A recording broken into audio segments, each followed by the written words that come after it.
Olá, tudo bem? Sejam todos bem-vindos a essa palestra. Meu nome é Vitória Freitas, tá? Eu sou nutricionista e hoje a gente vai falar sobre a importância da nutrição para a saúde da mulher, tá? Aqui estão os meus dois Instagrams, tá? Vitalidade Lúdica e o Instagram da Dietoterapia Resumida, que depois a gente vai falar um pouquinho mais. Então, vou começar falando da minha formação, tá? Eu sou nutricionista pela Universidade Federal do Rio de Janeiro, né, do Brasil. É, eu sou formada há 8 anos, então, desde que eu me formei, eu atuo em consultório, né? Então, eu sou nutricionista clínica, trabalhando com as mais diversas situações de saúde. Eu tenho pós-graduação em saúde pública e nutrição esportiva e em nutrição funcional, ortomolecular e fitoterapia. Eu também tenho formações na área de gastronomia saudável e funcional e formação em coaching, em nutrição e saúde. E nos últimos anos eu tenho me dedicado a estudar sobre a relação que a nutrição, né, enquanto ciência, tem com a saúde da mulher, tá bom? E aí, em função dos meus estudos, em função de toda essa experiência que eu venho agregando, né, venho trazendo, a gente vai falar um pouco sobre a importância, no caso da nutrição para a saúde da mulher. Então, vamos lá. Então, por que eu comecei a estudar sobre a saúde da mulher, né? Como aqui está falando, mostrando bem, tudo começa em 2019, tá? Em 2019, eu descobri que eu tinha algumas condições relacionadas à saúde da mulher, ou mais prevalente na saúde da mulher, né? Eu descobri que naquela época eu tinha vulvodínia, que é uma questão inflamatória da região pélvica, e eu também, alguns meses depois, eu desenvolvi a fibromialgia, que é uma doença reumática, né, de caráter inflamatório, que também tem uma relação direta com a questão da vulvodínia, né? Quando a gente se estuda, a gente entende que elas são doenças interrelacionadas, né? Uma se sobrepõe à outra, né? Então, eu querendo entender melhor sobre esse universo de como, né, a saúde da mulher se desenvolve metabolicamente, fisiologicamente, como a minha área de atuação, como a minha profissão poderia me ajudar e ajudar outras mulheres, eu comecei a fazer, né, a desenvolver os meus estudos e, enfim, conteúdo para as redes sociais e tudo é voltada para a saúde da mulher, né? E aí, quais são as condições de saúde e os ciclos de vida, né, que a nutrição poderia ajudar em relação à saúde da mulher, né? Quais seriam aí as questões de saúde e os ciclos de vida relacionados à mulher que a nutrição poderia estar envolvido, que a nutrição poderia estar ajudando, né? Então a gente tem, por exemplo, na questão da infância, na questão da fertilidade e da gravidez, a gente tem também a amamentação, a gente tem a fase adulta, né, da mulher. Então, essa fase adulta pode envolver também as outras condições de saúde da mulher, que eu já vou falar em seguida, né? Também pode envolver ganho de massa muscular, perda de peso, sempre ali envolvendo as questões e os interesses e as demandas de saúde dessa mulher. A menopausa, né, que é a fase em que a mulher ela já perde a fertilidade, já está ali mais perto da fase, né, idosa, e a geriatria em si, que a gente tem o tratamento das pessoas idosas. E a gente sabe também, né, que tem várias questões de saúde, né, que podem aí estar envolvidas em relação à saúde da mulher e que a nutrição tem uma atuação fundamental, tá? Claro que muitas dessas condições de saúde, se não todas, elas têm uma abordagem interdisciplinar entre essas questões de saúde, né, entre os diferentes também profissionais, né? Então, um médico, um nutricionista, um fisioterapeuta, porém a nutrição ela acaba exercendo um papel fundamental, né? Então, a gente tem, por exemplo, a questão da candidíase de repetição, né? Que é aquela supercrescimento de fungos que já são naturais ali da flora vaginal da mulher, só que em função de um desbalanço tanto interno, né, ali da flora local, quanto da imunidade acaba desenvolvendo. A vulvodínia, que como eu expliquei, é uma doença inflamatória da vulva também, ela é multifatorial, está muito ligada à ansiedade, depressão, síndrome do intestino irritável, né? E que uma alimentação mais anti-inflamatória a gente pode estar ajudando. A endometriose, a síndrome do ovário policístico, né? Que são doenças relacionadas à saúde do uterina, à saúde ovariana. A TPM, né? Que hoje já é vista como uma síndrome, é síndrome pré-menstrual, porque ela é vista como uma série de sinais e sintomas ali que agem em conjunto.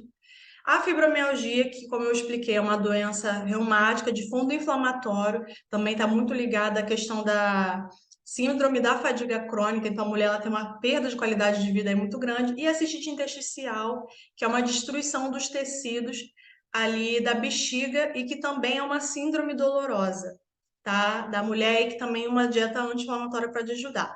Aí agora eu queria mostrar para vocês aqui uma comparação entre algumas notícias e alguns artigos científicos, né? Como é que a gente pode fazer essa interdisciplinariedade entre o que acontece com as pessoas, às vezes até pessoas famosas mesmo, então pessoas que passam por essas questões de saúde da mulher e como a ciência da nutrição pode estar ajudando, aí eu mostrando de uma forma mais enfática como é que acontece isso tudo.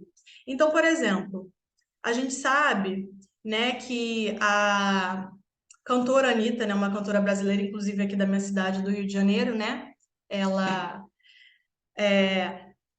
há algum tempo atrás, descobriu que tinha endometriose. Ela passava por muitas crises, ela demorou 9 anos para poder ter realmente esse diagnóstico de que realmente ela tinha endometriose, né? Então, muitas vezes é o que já acontece na prática, às vezes o diagnóstico da endometriose é um diagnóstico demorado, e as mulheres, elas, durante esses anos que elas tentam descobrir o que elas têm, elas também perdem muita qualidade de vida. Inclusive, eu agora, em fins de 2022, também descobri que tinha endometriose. Então, além da vulvodina, da fibromialgia, eu também tenho endometriose, né? Ou seja, eu tenho aí todos os conhecimentos também para poder me autoajudar e ajudar outras mulheres também, né, que desejam ser tratadas por meio de uma terapêutica mais natural, né, mais holística. Enfim, e aí o médico explicou o que é endometriose. Para quem não sabe, a endometriose é uma doença de fundo inflamatório, é uma doença em que o tecido interno do útero, que é o endométrio, ele acaba acometendo outros órgãos extrauterinos, né? Então, às vezes, até o diafragma, né, que é uma estrutura, um músculo respiratório, pode inclusive acometer, acomete ovários, acomete estruturas que ficam ali perto do útero, pode surgir em muitos lugares que a gente às vezes nem pode imaginar. É uma doença hormônio dependente com predominância estrogênica e é uma doença que tem como alguns sinais e sintomas a dor ao evacuar, às vezes a dor na hora do ato sexual, né? Às vezes a mulher ela tem sangramentos muito extensos, né? O que pode inclusive levar ao desenvolvimento de anemia. Às vezes a mulher ela tem cólicas fora do período menstrual, dores pélvicas fora do período menstrual, né? Então acaba tirando muito a qualidade de vida da mulher e também está associada à fadiga crônica. E aí eu quis trazer, né, nesse artigo científico, o quanto a dieta pode influenciar no desenvolvimento, no risco de desenvolvimento para a endometriose. É um artigo de literatura científica de revisão, né? Então ele pega o conhecimento de vários artigos já publicados na literatura científica a respeito do elo entre nutrição e endometriose, entre dieta e endometriose, entre alimentos e endometriose, entre nutrientes e endometriose, para poder trazer o que a gente tem de mais robusto, de mais significativo ou de possibilidades de terapêuticas, né, ou de influências a respeito dessa questão de saúde, tá? E aí o que que esse artigo ele conseguiu entender? Ele entendeu que existem possíveis efeitos para o aumento do risco de desenvolvimento de endometriose quando você ingere mais gordura trans, que é aquele tipo de gordura que está mais presente em alimentos de origem industrializados, né? Uma gordura que ela é obtida por meio de um processo industrial ou por meio da fritura, né? Então, batata frita, sorvete, biscoitinho de pacote, biscoito creme cracker, são exemplos de alimentos que podem servir, margarina, fontes de gordura trans. Carne, principalmente carne vermelha, né? Já tem muitos dados na literatura científica que falam que a carne vermelha ela aumenta em muito o risco de desenvolvimento de doenças uterinas, como miomas, endometriose, né? Adenomiose e similares. E o café, também, que pode ser um possível fator para aumentar o risco. Agora, quais são os alimentos e nutrientes que, segundo esse artigo, fala que tem um efeito protetor. O ômega 3 e vegetais de modo geral. Ômega 3 é um tipo de gordura poliinsaturada anti-inflamatória encontrada em alimentos como peixes de água frias, né, peixe gorduroso, então, por exemplo, sardinha, salmão, atum, arenque, cavala, e em alguns vegetais, por exemplo, como a chia, como a linhaça, como as castanhas. Então, esse ômega 3 presente nesses alimentos, mais o consumo abundante de vegetais, parece ter um efeito protetor na endometriose. Vamos ver mais um caso? Aqui a gente tem o caso também daquela atriz brasileira chamada Larissa Manoela, tá? Parece que ela tem síndrome do ovário policístico, ela já sabia que ela tinha endometriose e, por último, né, essa notícia é de 2022, ela descobriu também que ela tinha síndrome do ovário policístico. Isso é muito comum, tá, gente? Às vezes a mulher, ela tem tanto uma síndrome, tanto uma questão de saúde, quanto outra, tá? E aí essas situações de saúde, elas se interpõem e aí, a gente, enquanto profissional nutricionista, a gente precisa ter um domínio, né, um conhecimento aprofundado de quais estratégias alimentares e nutrientes e suplementos fitoterápicos a gente pode estar usando para poder gerenciar mecanismos biológicos, fisiopatológicos em comum entre essas questões de saúde, tá? E aí, tem esse efeito aqui, esse artigo científico que ele fala o seguinte: ele fala o efeito que a prática da atividade física, o exercise aqui é a prática da atividade física, e o aconselhamento nutricional, tá? É uma estrutura um pouco mais específica de consulta de atendimento nutricional, tá? Em mulheres com síndrome do ovário policístico. Para quem não sabe, a síndrome do ovário policístico, ela é uma síndrome também com muitos sinais e sintomas que mexe muito com a autoestima da mulher, porque ela não só mexe com questões internas, mas com questões estéticas. A mulher ela tem uma tendência à obesidade central, tá? A mulher ela tem uma tendência à perda de cabelo, né? Então, queda de cabelo e a concentração também de pelos em regiões indesejadas, né? Então, às vezes a mulher ela tem concentração de pelos na face, na barriga, né? Ela tem às vezes também um pelo mais grosso nos membros, etc, né? E também tem um grande fator para a infertilidade de mulheres, né? Mulheres geralmente que têm síndrome do ovário policístico, elas têm também maior dificuldade de engravidar, né? Fora todos os acometimentos que a síndrome do ovário policístico pode ter para a saúde das mulheres, como o aumento do colesterol, de triglicerídeos, maior probabilidade de desenvolvimento de diabetes, né? Doenças cardiovasculares e por aí vai, né? Então, o que que esse artigo científico fez? Ele submeteu, né, essas mulheres que tinham síndrome do ovário policístico durante 12 semanas a esquemas só de exercício ou combinando exercício e aconselhamento nutricional, né? Esse aconselhamento nutricional, ele era encontros semanais em que as mulheres elas tinham acesso, né, a discussões a respeito de nutrição e dinâmicas e acesso a materiais educativos para poder melhorar a saúde delas, né? E a questão do exercício físico, elas também tinham 3 encontros semanais, se eu não me engano, em que elas tinham acesso a práticas de atividade física, em que elas combinavam tanto a atividade física de resistência, que é aquela atividade física de você trabalhar com vários grupos musculares, pode inclusive servir para ganho de massa muscular, combinado também com aquela atividade física de endurance, né? Que a gente fala que é aquela atividade física mais aeróbica, né? Que você acaba estimulando mais o consumo das reservas energéticas, né? Que é uma atividade física muito voltada para o emagrecimento também. E aí, o que que acontece? O que que eles viram aqui, tá? Em relação aos resultados desse artigo científico, tá? Eles viram que existiu uma tendência a uma melhora nos parâmetros hormonais, né? Porque na síndrome do ovário policístico a gente tem um desbalanço de vários hormônios, tá? LH, FSH, que são hormônios relacionados à fertilidade feminina, né? Ao ciclo, enfim, menstrual e ovulatório das mulheres. E a gente tem também o predomínio dos hormônios andrógenos, né, que deveriam ser mais predominantes em homens, mas nessas mulheres com síndrome do ovário policístico, elas acabam tendo um limite um pouco mais superior, e que também acaba influenciando em todas essas características indesejáveis, né, no físico que as mulheres muito se queixam. E aí houve uma melhora, uma tendência na melhora desses parâmetros hormonais.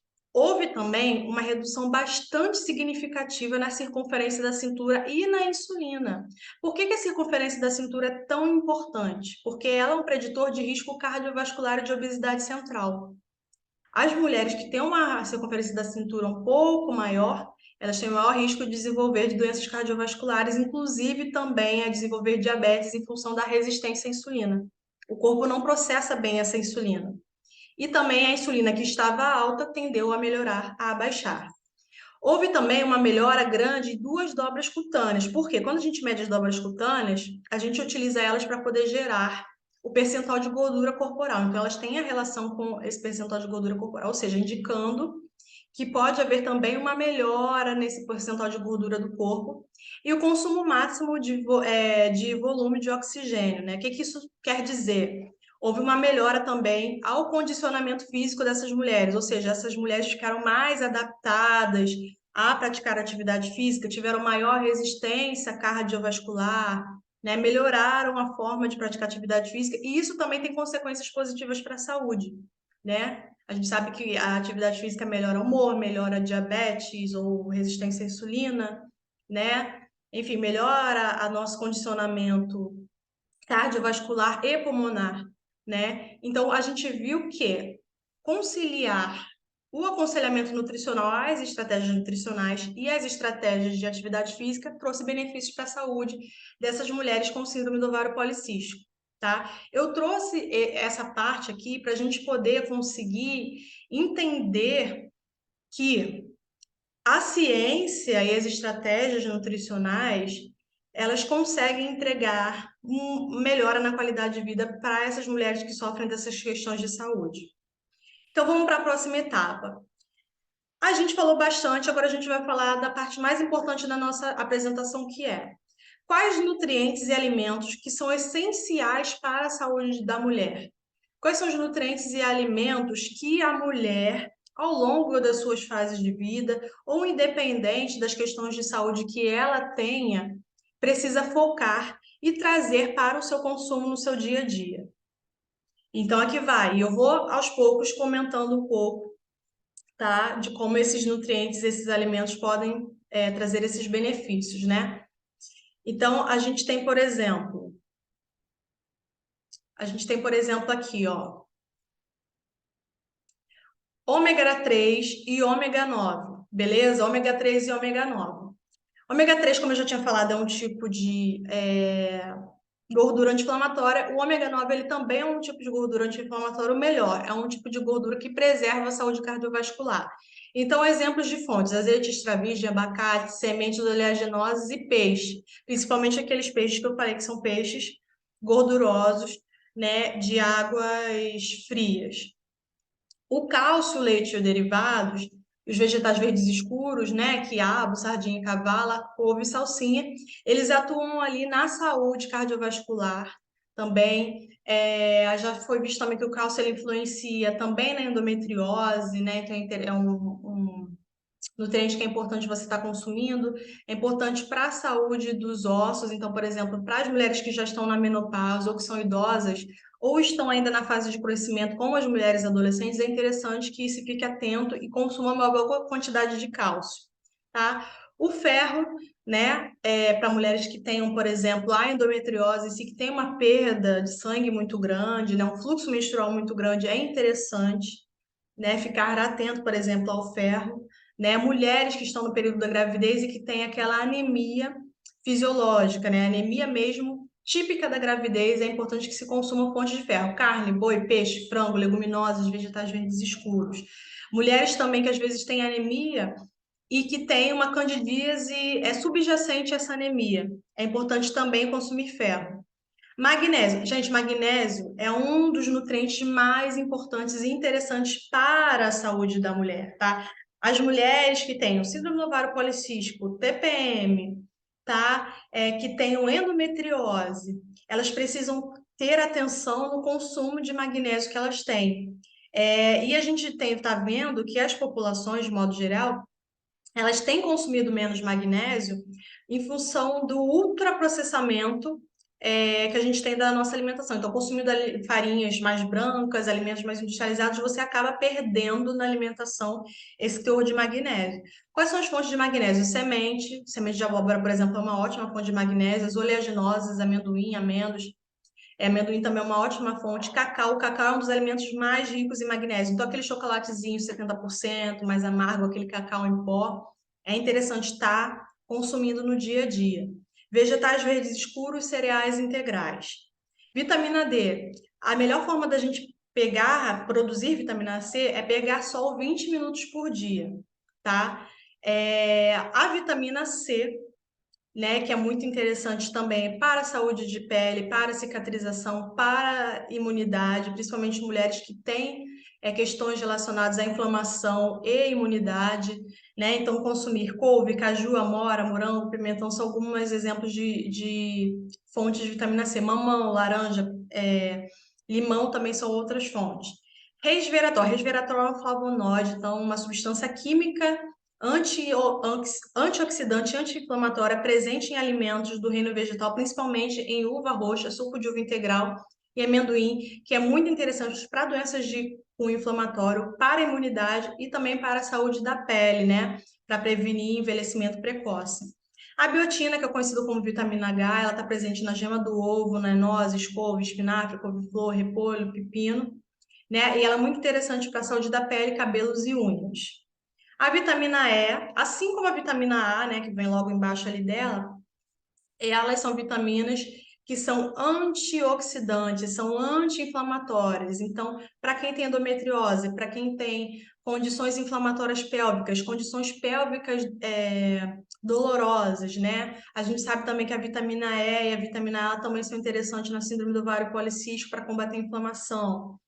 Então, é interessante estar consumindo essas fontes, como azeite, abacate, cereais integrais, oleaginosas, óleos vegetais, manga, couve, pequi, gema de ovo. Também a vitamina A é importantíssimo para a saúde de pele e visão, também para a imunidade, tá? A vitamina B12, ela é conseguida por meio do consumo de produtos animais, então carne, ovo, peixe e leite. Então, pessoas que são vegetarianas e principalmente as veganas que não consomem nenhum alimento de origem animal têm que ficar sempre muito atentas, sempre estar de meses em meses fazendo a avaliação por meio de exames dos valores de vitamina B12. A gente sabe que tanto a vitamina D quanto a vitamina B12, a nossa população ocidental, a gente já tem uma tendência a ter deficiência dessas vitaminas, tá? Então é sempre aquele tipo de vitamina que é bom a gente, quando for fazer baterias de exames, a gente está pedindo para poder estar verificando, tá?